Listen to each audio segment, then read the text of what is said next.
Cette entreprise de seconde et troisième transformation a le vent dans les voiles.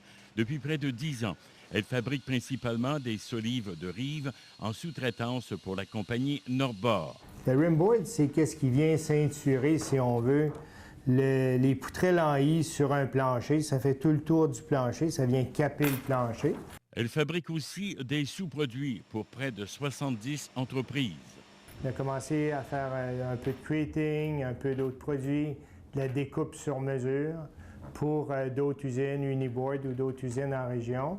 On en avait fait pour Amos aussi, quand elle était ouverte.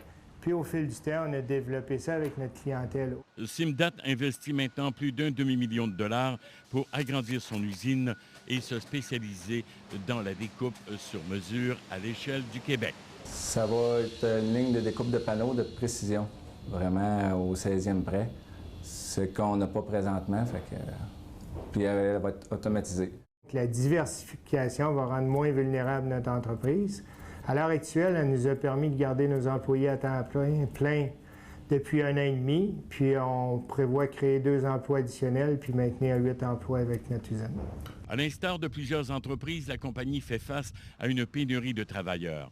Pour atteindre ses objectifs, elle a donc décidé de former sa propre main-d'œuvre. On prévoit former nos travailleurs actuels pour garder principalement nos travailleurs, vu que l'économie est so-so. Simdat expédie ses produits dans l'Est du Canada et dans le nord-est des États-Unis.